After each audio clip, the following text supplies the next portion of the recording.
Hello everyone, কেমন আছো সবাই? আশা করি সবাই খুব ভালো আছো। তো সকালে উঠে আমি গাছের যত্ন করছি। আর এই যে কলিনের বোতলটা ছিল এতে আমি জল ভরেছি, কারণ এইগুলোতে তো খুব অল্প জল লাগে, তো ওই জন্য। আর এই গাছটার অবস্থাটা খুবই খারাপ, পাতাগুলো পুরো নষ্ট হয়ে গেছে, জানি না কিসের জন্য। তো আমি এখানে গাছের যত্ন করছি। আমি সেইভাবে কোনোদিন গাছ লাগাইনি। হ্যাঁ, ছোট্ট ছোট্ট হয়তো ফুলগুলো লাগিয়েছিলাম, আর বাড়িতে গাছগুলো দাদাই লাগাতো। তো যাই হোক, এখানে আমি স্নান করে চলে এসেছি ঠাকুর ঘরে পুজো করার জন্য। আর পুজো করার পরে আমি এখানে মুড়ি খেয়ে নিয়েছিলাম, আর তারপরেই সবজিগুলো কেটে নিয়েছিলাম। ঢ্যাঁড়স, তারপরে শাক, পটল এসব কেটে নিয়েছিলাম। আর আজকের বাইরের ওয়েদারটা দারুণ ছিল। তো তারপরেই ওপরে চলে এসেছি, আর এখন আমি জামাগুলো আয়রন করে নেবো। আমারও ছিল কিছু, বাবারও ছিল, আর ওরও ছিল। তো যাই হোক, কাজগুলো করে নেওয়ার পরে আমি এখানে সব গুছিয়ে গুছিয়ে রেখে দিচ্ছি, কারণ ও যখন বাড়ি আসবে তখন আবার বলবে এটা করনি ওটা করনি, ওই জন্য আমি কাজগুলো এগিয়ে রেখে দিচ্ছি। তারপরই ভাত খেয়ে নিয়েছিলাম, আর ভাত খেয়ে আমি জোয়ান খাচ্ছিলাম, তো সেটাই দেখাচ্ছিলাম।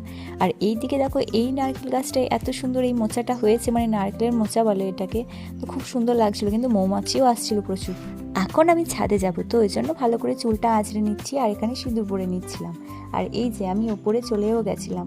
আর আমি ওপরে গিয়ে কী করব, গাছগুলোতে ভালোভাবে জল দিচ্ছিলাম, কারণ যেহেতু এখন অনেক রোদ হচ্ছে, তো গাছগুলো শুকিয়ে গেছিলো। আজকের মতো মিনি ব্লগটা এইটুকুই।